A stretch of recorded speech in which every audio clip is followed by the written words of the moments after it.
Welcome to Editor's Choice, Latin American Perspectives Book Conversations. My name is Alexander Scott. I'm the Outreach Coordinator for Latin American Perspectives and a member of the editorial collective. I'm Tomas Crowder Taraborelli, a member of the editorial collective and co-editor of the media and film section.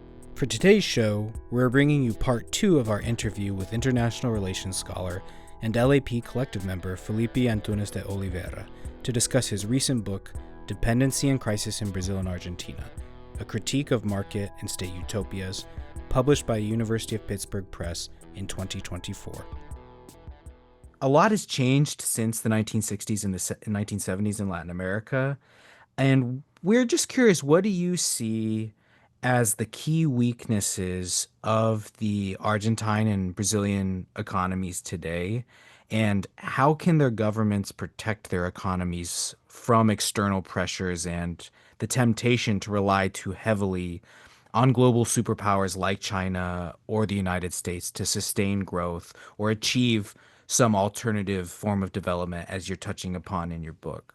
So let me start from the beginning. And structurally, the Brazilian and Argentinian economy are very similar. We are talking about developing economies, of course, from using the technical jargon from the World Bank, the IMF, but very different from poor economies. This is by no means Bolivian economy or economy from many of the African countries, or even a Southeast Asian economy, right? The economies that have per capita GDP in the 10,000s, getting closer to the 20,000s, depending on the exchange rate and the circumstance. So those are economies that are by no means very poor economies. They are relatively industrialized.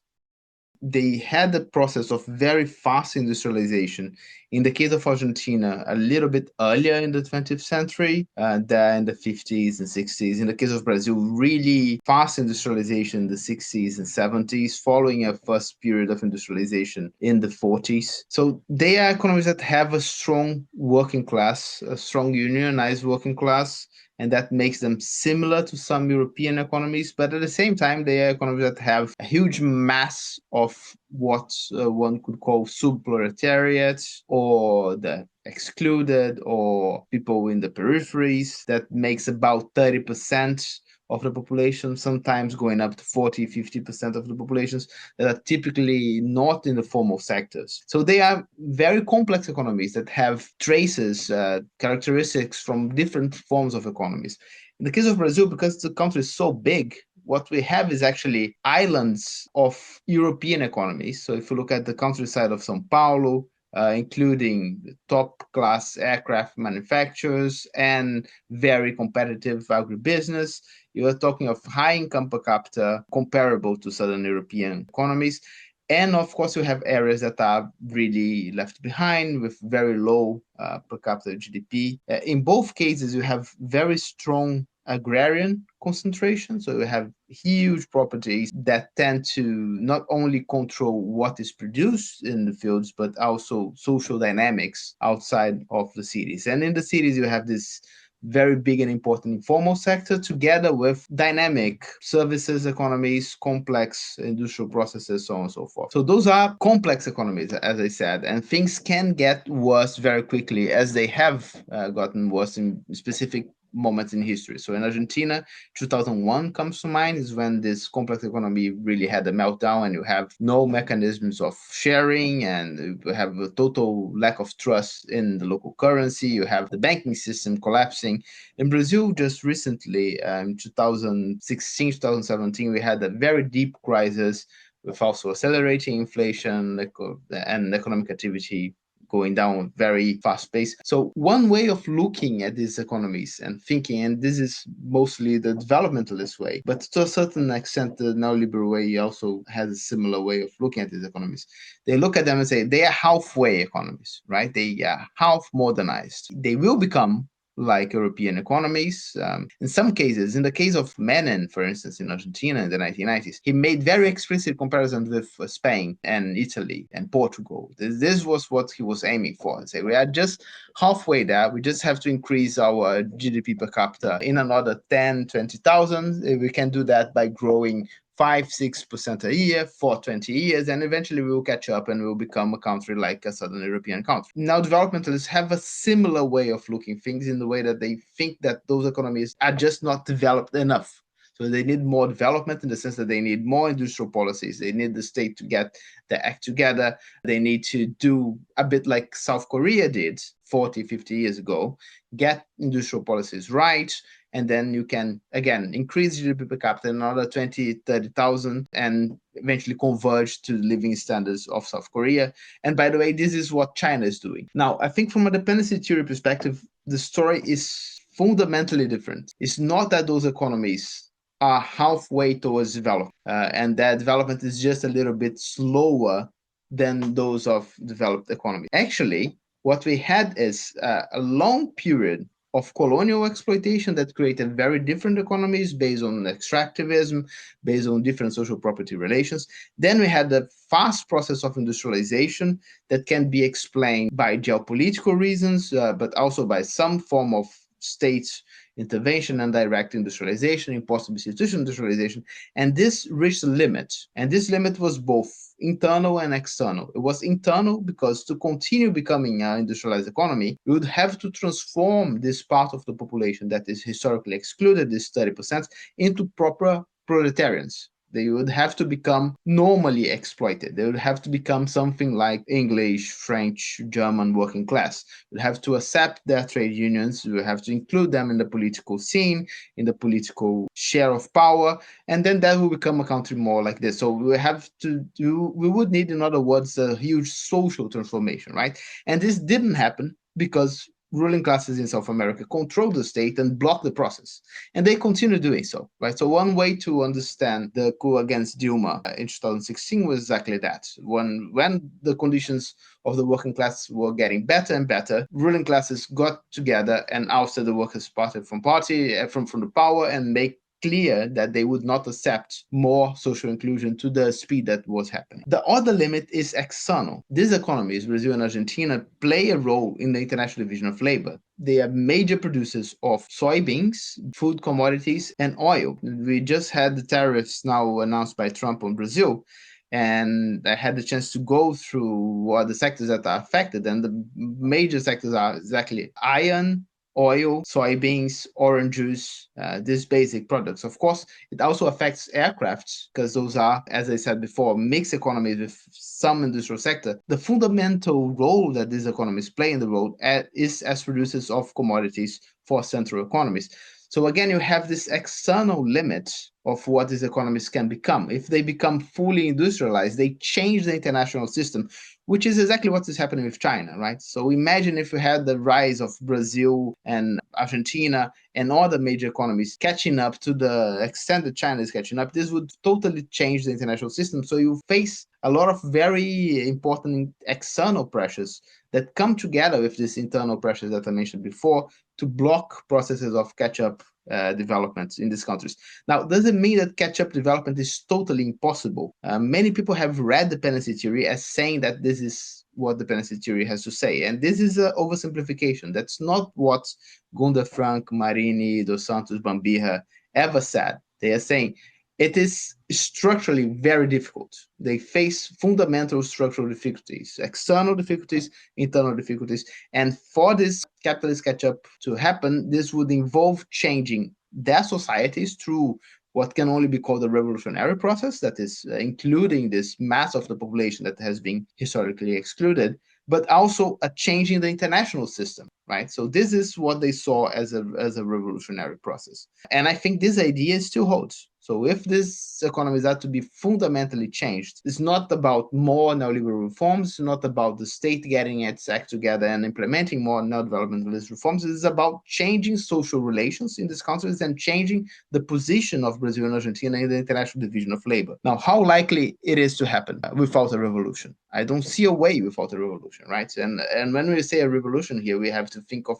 an international revolution, a revolution that starts in these countries and gather momentum, including other countries on the way. There's a sort of a new player in the Southern Cone in terms of how the political alliance form, which is Argentine President Milei, He has taken a radical anti-state stance, at least rhetorically. How do you interpret this turn, and what do you think it reveals about the current crisis of legitimacy in Argentina? Why do you think the idea of dismantling the state and cutting social services has gained support from voters? Yeah, this is such a puzzle, isn't it? I'm really interested in hearing more from Argentinian social scientists, sociologists, and political scientists that are actually doing research on what people think and doing qualitative and quantitative surveys to understand how people can support Milei.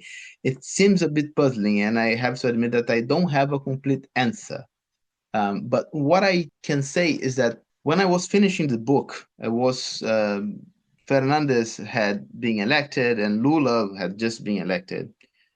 And I asked myself, am I building strawmans here of this neoliberal side and this neodevelopmentalist side? Because actually, if you look at Lula's government and Fernandez's government, they have some neoliberal traits, they have some neodevelopmentalist traits, right? No, none of them say the market will solve everything. They also don't say that the state will solve everything in a very clear way. So maybe things are much more foggy and messy than what I try to portray in the book, creating these two camps. And then comes Milei and kind of confirms my argument. Milei is like clearly black and white neoliberal. The market will promote development. The state is bad. So we have to promote more and more market reforms. And you never complete these market reforms because you always have more and more things to perfect the market.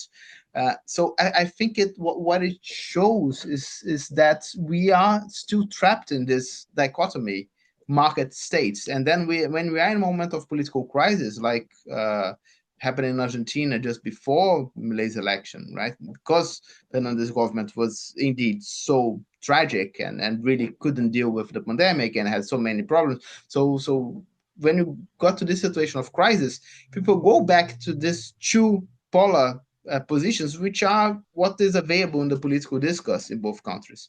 So I think in a way, Milei kind of confirms my argument, but I am still puzzled that people couldn't see this coming after what happened with Manning and after what happened with Macri. So they saw the problems with neoliberal administrations twice in a generation. So why go for the third time? This really reminds me of something Cristina de Kirchner said once in a political communication. I think I quote that in the book at some point in the epilogue or something like this, maybe in the last chapter on Macri. She says, this that is happening now with the economy, and she was talking about Macri, is like watching Jaws, the film by Steven Spielberg, right? Tubarão. We watch Jaws 1, 2, and 3, and I don't want to watch Jaws 4 because I know how it ends, and I don't like the ending, right? So it's exactly the same. The history is repeating itself, and it's puzzling for us to understand how people can't learn from these collective mistakes. And I think what I have to offer there in the book is exactly that kind of explanation. We can't learn because we are trapped in a false opposition between states and markets.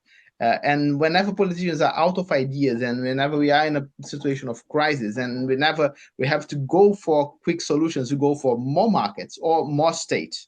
And as long as we are trapped in this division, we will not be able to go anywhere much further. Right? So perhaps we will have something else after Milei. Of course, we will have something else after Milei. But if it is a repetition of the Peronist trust in the state and a strong state that will solve everything, I can tell you this won't work as well. Right? So we really need to revisit dependency theory and Marxist ideas and ideas of thinking of the market and the states a much more complex way and thinking of solutions that are not just more market or more states. Teotonio dos Santos. El desafío nuestro principal es de conseguir mantener el ritmo de transformación social que venimos teniendo desde el principio del siglo para acá como resultado del fracaso de las políticas neoliberales. Sin embargo, las fuerzas que dominaron el periodo anterior se están rearticulando en torno de Estados Unidos en un intento de desequilibrar todos estos procesos y hasta, si posible, detenerlos, intentando reestructurar nuestra relación en América Latina, pero también en otras partes del mundo bajo la hegemonía norteamericana. Lo que tenemos que aprender ahora es cómo resistir a ese tipo de ataques muy peligrosos y hechos por profesionales que a veces consiguen incluso movilizar masivamente la población. Primera cosa que tenemos que consolidarnos frente a ellos, pero tenemos que profundizar los cambios, porque si no lo hacemos, realmente vamos perdiendo el apoyo social que tenemos. What I fear is that perhaps this third version of Jaws, no, of Tiburon, will now lead to a further erosion of the relationship of citizens to the state itself and to the idea of that democratic republic or nation, no? And according to the last polls and data, it's showing that people actually are not going to vote as much as they used to.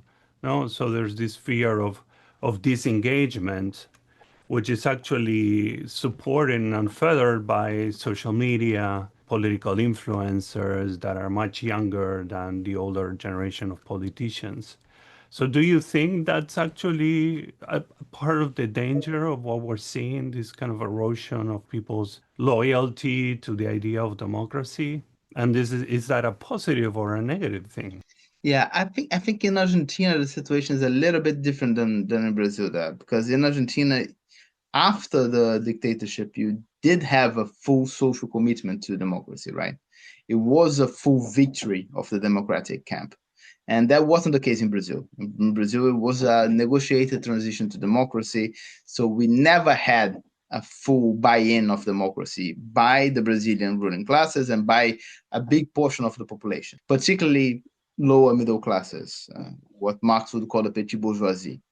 So I think in Argentina, yes, we have a very dangerous situation in which the basic social consensus that was built in the 80s after the end of the dictatorship seems to be dismantling, because democracy has not been able to provide development, right?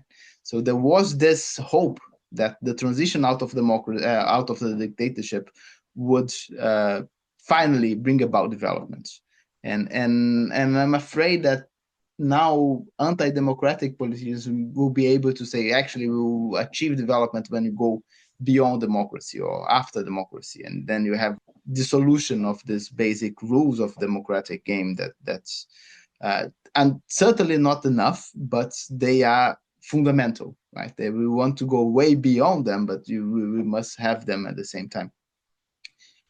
What I can add to this idea is that I think Veronica Gago gets something very right in her book, although I disagree with some things, and I disagree with her vision, her distinction between neoliberalism and what comes after, right? I don't think she's nuanced enough in identifying the differences between neoliberalism and neodevelopmentalism. What she gets absolutely right is the idea that neoliberalism builds subjectivities. And this is something that actually comes from Foucault, right? It's this idea that the more you have neoliberal policies, the more people start behaving like these neoliberal agents, because they have no other choice, because they got socialized into fending for themselves and going the market and selling their labor force and trying to behave as entrepreneurs of themselves, right? We are seeing a similar thing going on in Brazil now with we'll call it the Uberization. So workers becoming Uber drivers, becoming directed by these apps. And I think there is something here that is very dangerous, that is really undermining the conditions for something different. It's really creating neoliberalism as the only possible game in town, because in the end, people have been socialized into thinking that they are neoliberal agents, right? So the social connections, the community connections are all lost. Now, I don't think it's the end of history for Argentina, though. I think community organizations in Argentina, factory organizations in Argentina, neighborhood organizations in Argentina have a history of coming back in moments of crisis, right? And I think we'll see these local forms of organization, new generations of piqueteros coming up and rebuilding these social connections. I don't think you can kill them. I think you can really demoralize people and make people think for a generation that that's not possible. But those things come back, and the memories of the fights in the 90s will come back. So I actually believe that there will be a coming back of the left in Argentina after Milei.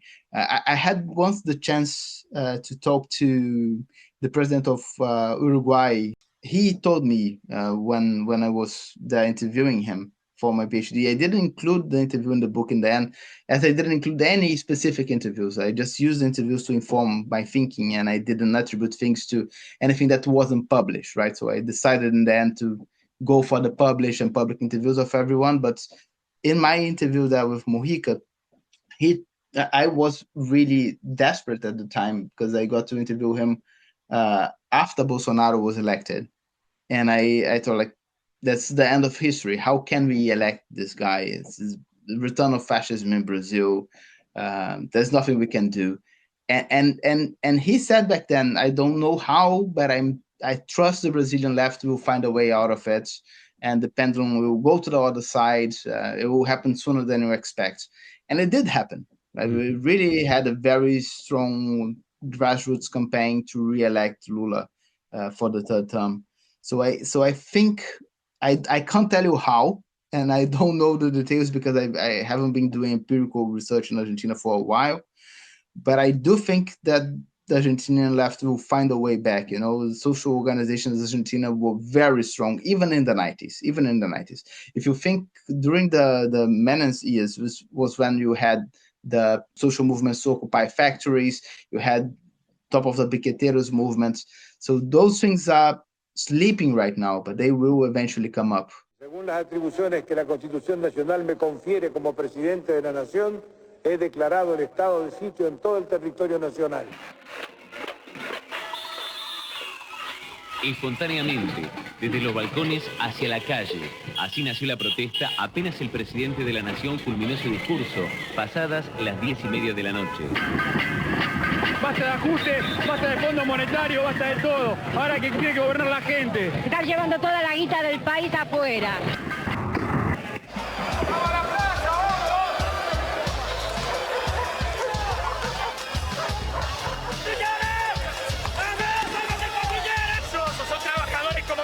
Que los están usando, esta clase política, qué vergüenza deberían darle, son traidores a la patria, no podemos irnos.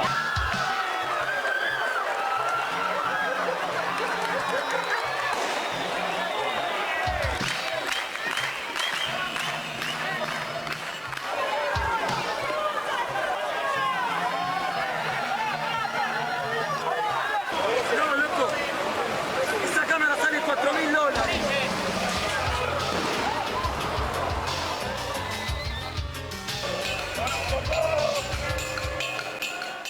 We've already started to touch upon this, and going back to something you said earlier in a previous response about the need to move back, or the need to reincorporate an analysis of dependency, re-examine some of the original dependency literature, the critical dependency literature.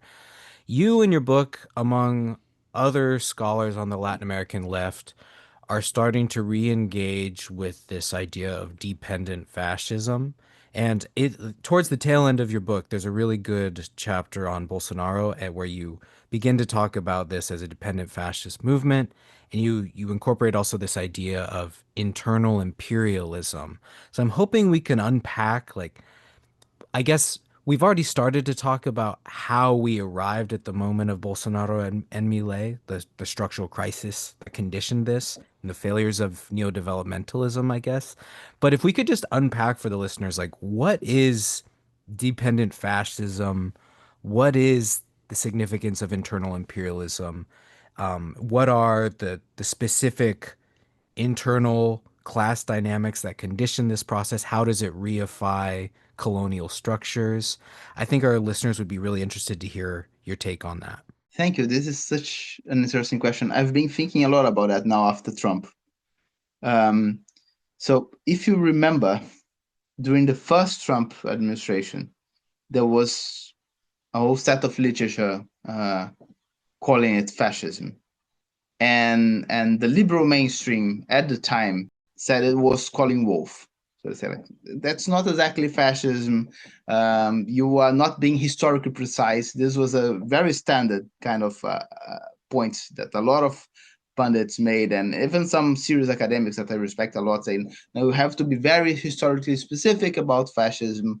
Fascism is what happened in Italy and in Germany. And even in Spain, we are not very sure. Salazar was fascism. In Portugal, Franco in Spain and Salazar in Portugal, we are not even sure those should be characterized as fascism. Fascism should be understood in its very specific intra-war European political context. And then there was a huge set of social movements in Brazil back then, but also in the Philippines, saying, no, wait, what we have here is fascism, and we can recognize it, right? And we are calling it fascism for a reason, because we need to call it fascism politically, but also we have good theoretical underpinnings to call this fascism, and even historical underpinnings to call it fascism. So you can trace a direct line in the case of Bolsonaro, between Bolsonaro and the dictatorship in Brazil, the hardest line of the dictatorship in Brazil, and then the hardest line of the dictatorship in Brazil, back to Franquism in Spain and Mussolini, so on and so forth. So there is a direct historical line of connection there. But beyond that, we saw some fundamental traces of fascism, and we thought it was important to characterize this as fascism, right? So what is at stake here is understanding fascism as a political concept. So is fascism something like populism, something like democracy, something like any other big sociological political category that has different historical examples, but we can use to analyze things? In other words, is this a concept, or is this just a description of a historical event of a specific country? Now, I think the discussion really changed after Trump was elected again. Now, everyone is using fascism in a much more free way, which again shows the Eurocentrism or Americacentrism of academia. So it's much more acceptable to understand this, what's going on with fascism. And I think this is actually a positive development in this case, because it is very clear that what you have there are governments that are basically based on a rhetoric of aggression against the order, right? A government that are fundamentally based on some form of cult of the leader, some specific class alliance based on part of the national bourgeoisie, so on and so forth. So you can define fascism in many different ways, but the point is, what we are seeing is fascism. And this relates to the point that I was making earlier about how we identify neoliberalism. We can spend hours defining neoliberalism in abstract, but I think it's much more productive to take into account the political experiences of people living neoliberalism and calling it neoliberalism. If I say we identify this as neoliberalism, and then starting from these experiences, trying to get to the concept. So starting from the real experiences, the concrete, to the abstract. And the same can be said about fascism. People are identifying this as fascism. So we have to step back and say, okay, what are then the key traits that we can abstract from this and have a general idea of fascism? In the book, the best way of defining fascism that I found is in the late writings of Trotsky, right? And then Trotsky, in his very original way, defines fascism not as a concept that is based on specific traits, but as a historical movement. So he defines fascism in movement, as I say. He says that fascism is about the processes of giving hope to a certain working class that things will change. So creating national mobilization for change, and then aborting this mobilization, and then giving these working classes that have been mobilized for change an enemy, and explaining that things haven't changed because of this enemy. right? This is exactly what happened in Brazil with Bolsonaro. We had a huge momentum of change. People really believed that Brazil was going to catch up, would fundamentally transform. And then we had a hard adjustment of the economy in the 2014, 15, 16, and people become extremely disillusioned. And then a man comes on and say, we didn't catch up, we didn't become what we were supposed to do because of the communists, because of the gays, because of the migrants, because of whoever, right? So then you have the conditions for fascism to arise. So fascism, in this sense, is better understood as a reactionary movement. Now, what is the peripheral aspect of it? This actually goes back to a debate that Teodoro dos Santos and Marini had in Mexico about the fascist characteristics of military dictatorships in Latin America, right?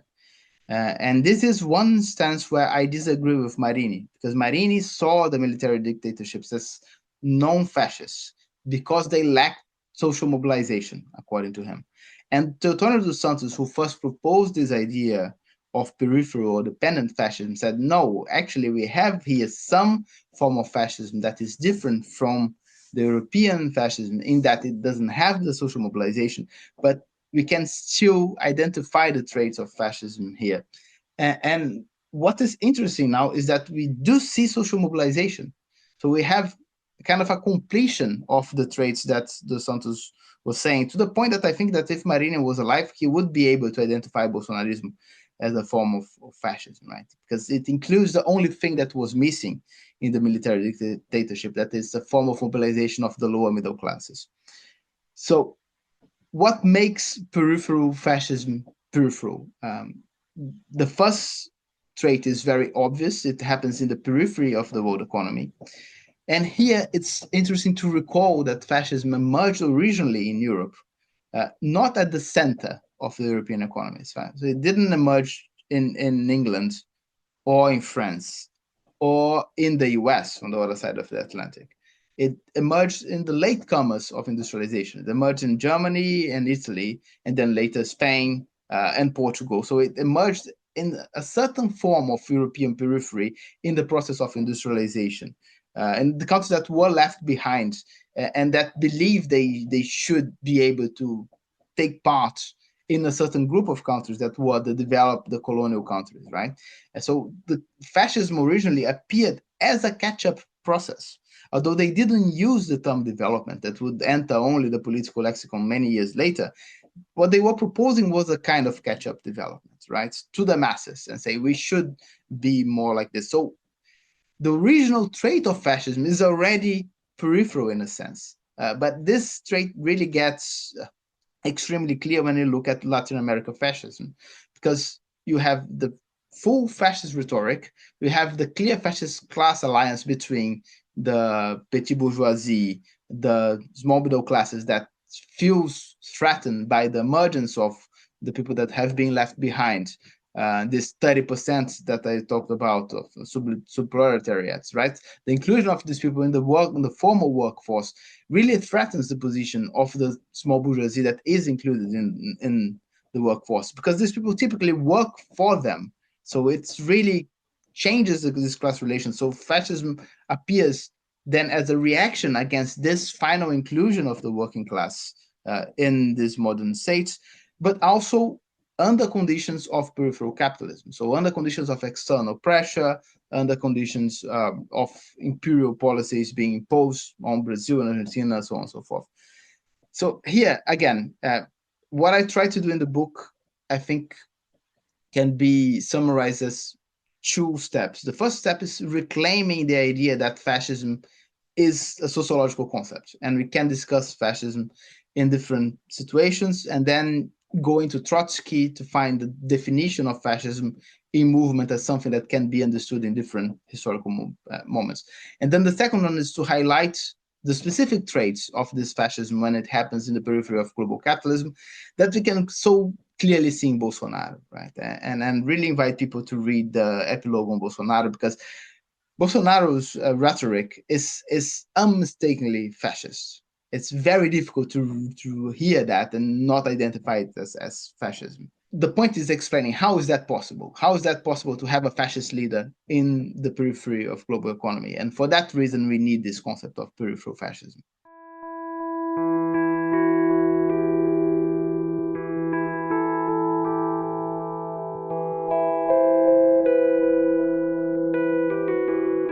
To stay up to date on new issues, articles, and podcast episodes from LAP, be sure to follow us on Facebook, Instagram, and Twitter. And don't forget to subscribe and rate the podcast on Spotify, Apple Podcasts, YouTube, or your preferred listening app.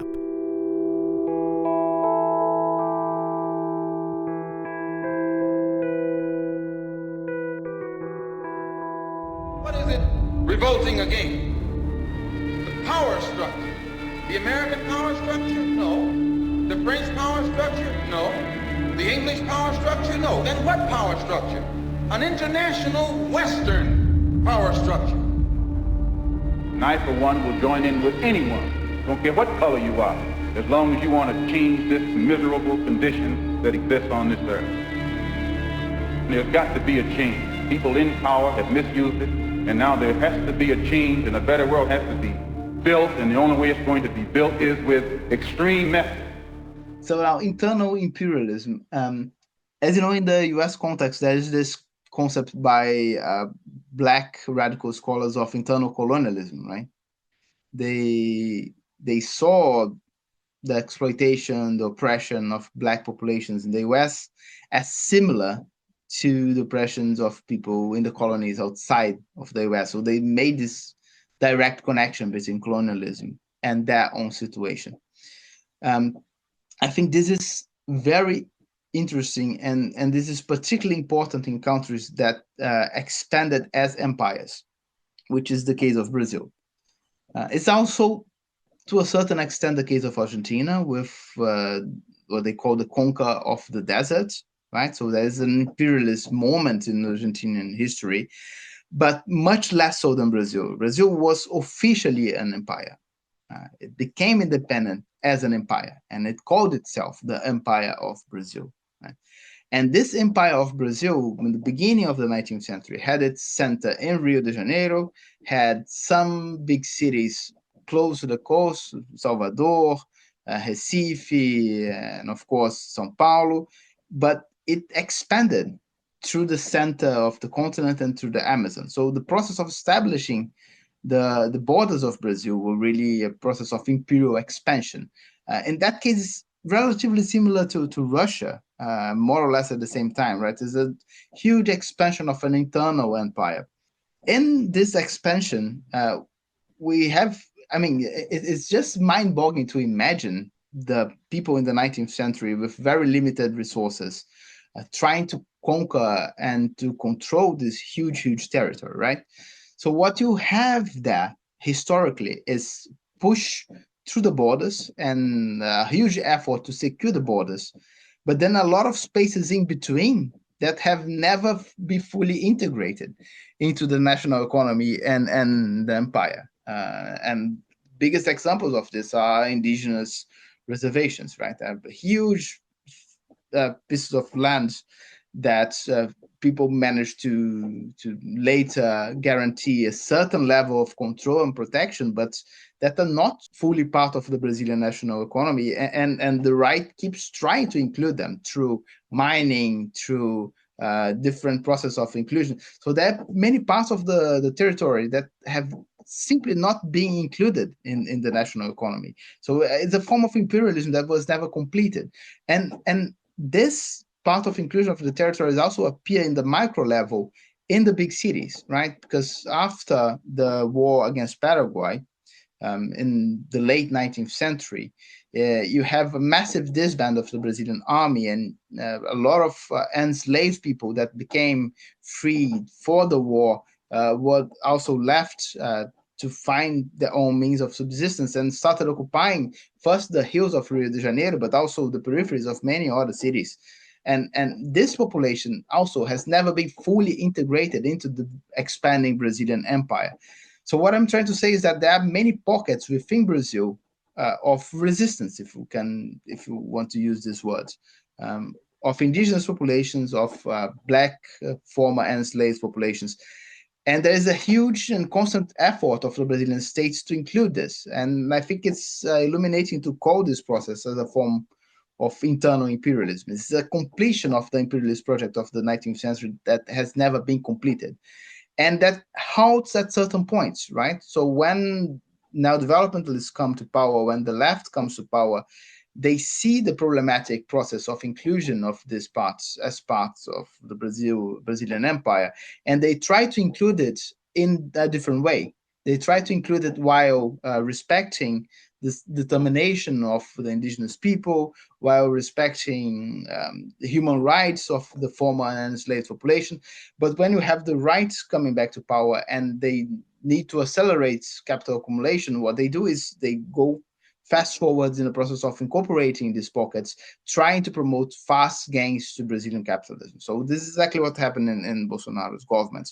It was a really rush towards trying to include these pockets of resistance into the national economy, and they face a lot of resistance because of that. Let's talk about some of the recent geopolitical shifts. Lula's government has been strengthening economic and political ties with China and the rest of the BRICS, of course, while Milei has aligned himself more closely with Trump-style politics and now the International Monetary Fund. Do you think these alignments put sustainable development at risk? If so, how? And given the ongoing sense of crisis, what might a successful path toward development look like for Argentina and Brazil? Yeah, this is a very big question again, and I can really expand on it. Let's see how can I tackle it in succinct way. Give me 1 minute here to organize my thoughts. Now, I think there is a clear geopolitical shift in the world, right? We lived through the 90s and we saw that there was a moment in which we lived in a world that had no geopolitical polarization. So it was believed that we reached the end of history, as Fukuyama famously put, that there will be no dispute anymore, and there was no question that liberal democracy, international liberal order should expand. And of course, China was just a matter of inclusion. You should just include China in the liberal order, and they would step by step become more like the US, and the world will converge towards these standards.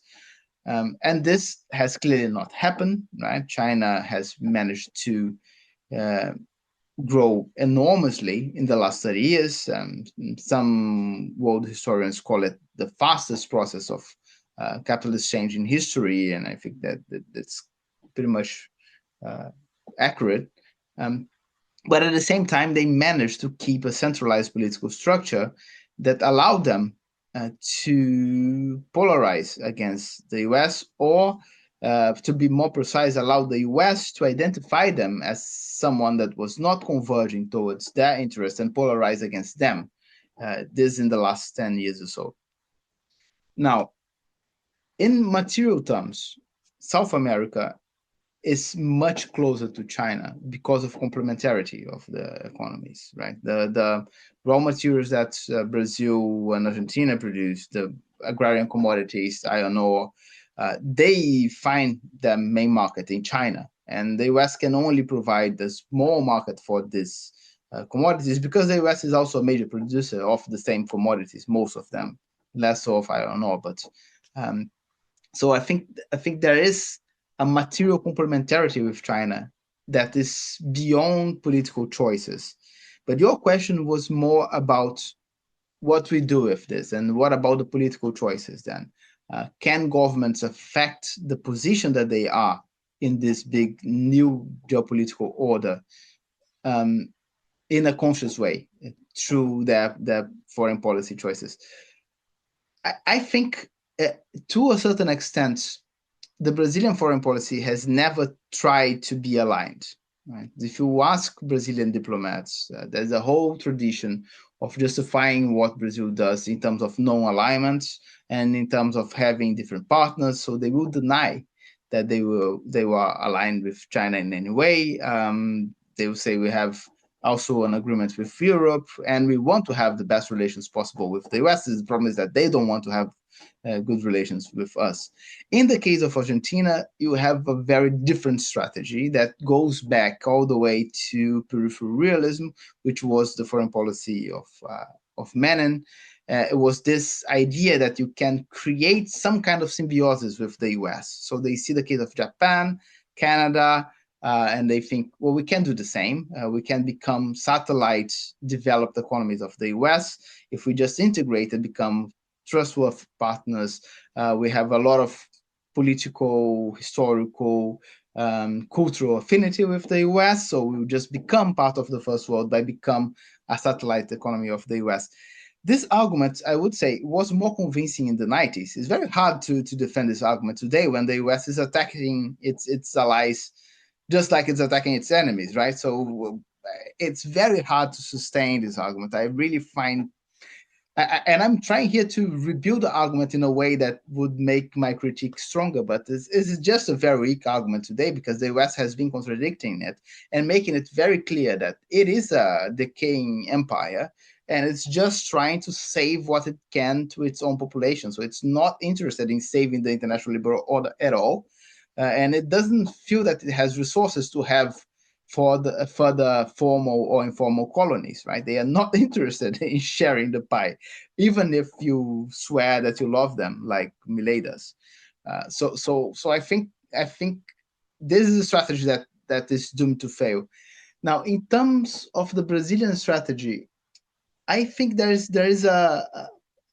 some truth in the Brazilian foreign policy rhetoric of non-alignment, but at the same time, I think things changed. So if you start reading the ideas of top Brazilian diplomats like Celso Amorim, you see that they are opening up to an idea of a post-Western world.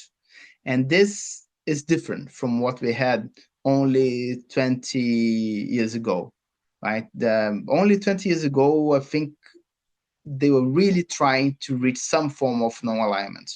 Now, I think there is a notion that the world is changing towards Asia, and we have to be in good terms with Asia at least, or if not fully connected to the Asian economies, to be able then finally to develop and catch up, so on and so forth.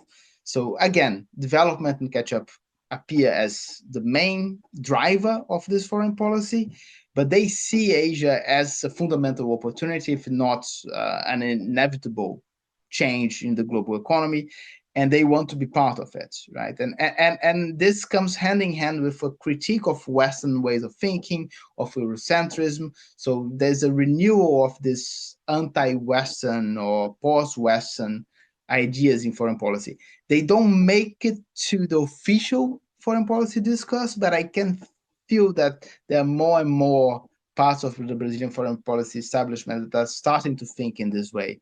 And we'll see how it will evolve. I think Trump only makes things worse, right? Only confirms the argument that the West is in crisis and we should look beyond the West and try to build a post-Western world. Your concept of a post-Western world, I think, is really fascinating, and I'll have to think a lot when I read the news now if I see traces of any arguments about moving towards that direction. I'm curious if you can tell us if you think that the national bourgeoisie will actually buy this idea of a post-Western world. It seems to me they're very rooted culturally to the Western world, to a Eurocentric idea of what their country should look like. You think there's going to be a lot of resistance from this national bourgeoisie, from the middle class, not so much from the working class, to find alliances among the non-Western world? I think so, but we saw something very interesting happening during Bolsonaro's administration, right? So we had Foreign Minister Ernesto Araújo, who was fully committed to Western ideas and Western civilization and saw Brazil as part of the West. And again, in the case of Brazil, in the case of Argentina, I think there is not much of a question that Argentina is part of the West, or at least it's represented by different political forces as being part of the West. I remember Fernandez saying, we came from the boats, right? So the Argentine society represents itself as coming from Italy, Germany, and becoming a white settler colony in the south of South America. In the case of the Brazilian society, it's much more complex than that. We have a majority of non-white population. Right? So it's very hard to sell the idea that Brazil is a non-Western country. Is a Western country.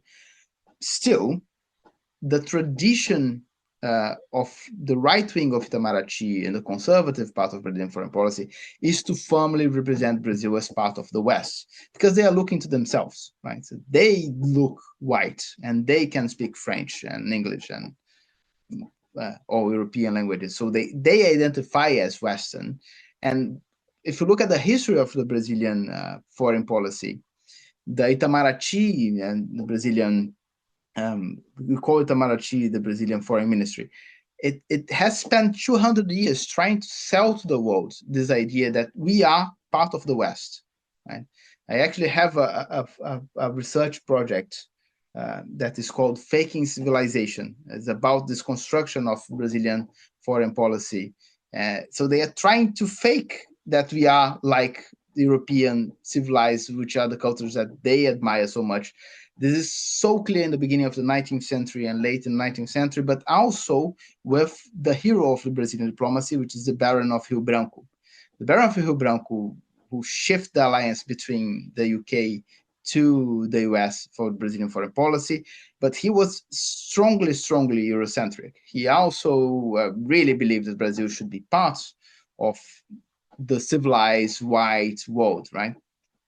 So there is a tradition of the Brazilian right-wing diplomacy to represent the country and see themselves as parts of the Western world. And this tradition is well in line with what you just said, the Brazilian ruling classes. The Brazilian ruling classes are overwhelmingly white and overwhelmingly see themselves as coming from Portugal, if not Italy, if not Germany, right? So they see this clear continuity. They say we speak Portuguese, we are part of the West. And even if the West don't see us as being part of the West, we are still part of the West, right? Now, what happened during Bolsonaro's administration is that this guy, Ambassador Ernesto Araújo, became the foreign minister with that kind of discourse, saying we will reintegrate into the West. We are part of the West. We have to defend the West. The West is under attack. He made a very interesting speech at the Heritage Foundation in Washington, D.C. I really recommend people researching this to go and see his speech there. It's fully pledging alliance to an imagined Western civilization to which Brazil was supposedly part of. And this led him to confront China, which is the next logical step, right? But this, in turn, had effects for Brazilian agribusiness, who exports a lot to China, and they didn't want this tension in the relationships to China. So they culturally identify as Western, but their main buyer is China, right? The main client is China today.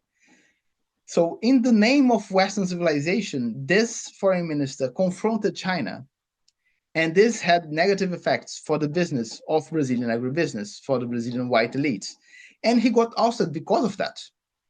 So there are real material limits there on how much you want to reaffirm your alliance to Western civilization when Western civilization can't buy the things you produce anymore.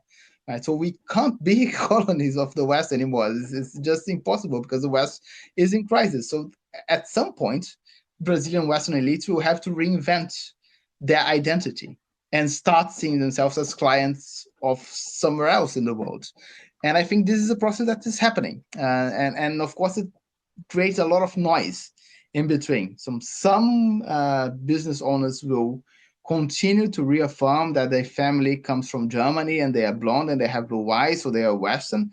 And some business owners will say, well, actually, 80% of my business is with Asia, and my fastest growing market is in Africa. So actually, a non-Western foreign policy may serve me very well. And I think we are seeing this change happening right now. In Argentina, less so. But in Brazil, I think we will see that in the next 20, 30 years, massive change in the diplomatic discourse and in the constitution of the country's identity, really. It's not very easy to see a country's identity changing like this, but I think we are seeing this process happening in Brazil right now. On that note, I think this is a good place to wrap up the interview. Felipe, this has been a fascinating conversation. On behalf of Tomas and myself and everyone at LAP, thank you so much for making the time for this special 2-part episode. We know you're a very busy guy and have a lot of important things to do, and we really appreciate you making the time to meet with us. Your book is fantastic, and we really look forward to helping promote it and getting the word out there about this really important work. Well, that is all the time that we have for today, but thank you so much for tuning into the show. Dependency and Crisis in Brazil and Argentina is available for purchase at upitpress.org. Check the show notes for links to where you can order a copy. To stay up to date on new issues, articles, and podcast episodes from LAP, be sure to follow us on Facebook, Instagram, and Twitter. And don't forget to subscribe and rate the podcast on Spotify, Apple Podcasts, YouTube, or your preferred listening app. And lastly, if you're a student, academic, or activist interested in Latin America, or simply someone who just wants to engage with the most in-depth and well-researched scholarship on Latin American politics, political economy, society, and culture, please consider subscribing to our journal. Annual print subscriptions start at $74, and we offer discounted rates for students and members of the Latin American Studies Association. And with that, in a moment marked by the rise of right-wing authoritarianism, the erosion of independent publishing, and the broader decline of print and academic media, supporting journals like Latin American Perspectives is more important than ever. Your subscription helps sustain a critical space for internationalist, anti-capitalist, and decolonial scholarship. We'd really appreciate your support. Hasta la próxima. Gracias.